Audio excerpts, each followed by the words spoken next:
Hello, আপনি কি জানেন প্রিপজিশনের পরে ভার্ব থাকলে কেন ভার্বের সাথে আইএনজি যোগ হয়? খেয়াল করেন, আমরা জানি প্রিপজিশন এর পর সবসময় নাউন হয়। কি হয়? নাউন হয়। আবার দেখা যায় যে প্রিপজিশনের পরে অলওয়েজ অবজেক্টিভ ফর্ম হয়। ঠিক আছে, পার্সনের অবজেক্ট ফর্ম হয়। এবার খেয়াল করেন, প্রিপজিশনের পরে নাউন হয়, কিন্তু প্রিপজিশনের পর ভার্ব থাকলে কেন এই ভার্বের সাথে আইএনজি যোগ হয়? খেয়াল করেন, ভার্বের সাথে যখন আইএনজি যোগ হয় তখন এটা জিরান্ডের মতো কাজ করে, আর জিরান্ডকে আমরা নাউন হিসেবে গণ্য করি। তো সেই জন্য ভার্বের সাথে আইএনজি যোগ হয়।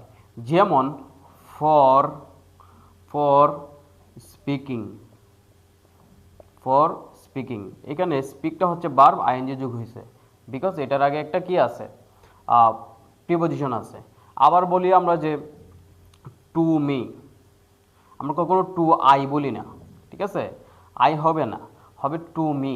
খেয়াল করেন, প্রিপজিশন এরপর অবজেক্ট ফর্ম। সো এই জিনিসগুলো মাথায় রাখবেন। আবার আরেকটা জিনিস শিখাই, সেটা হচ্ছে যে প্রিপজিশনের পরে প্রিপজিশনের পরে একটা শব্দ থাকলে নাউন, কিন্তু দুইটা শব্দ থাকলে প্রথমটা অ্যাডজেক্টিভ, পরেরটা নাউন। খেয়াল করছেন? সো এইরকমভাবে আপনারা ছোট ছোট ভিডিও দেখে আপনারা অনেক কিছু শিখতে পারবেন। Thank you.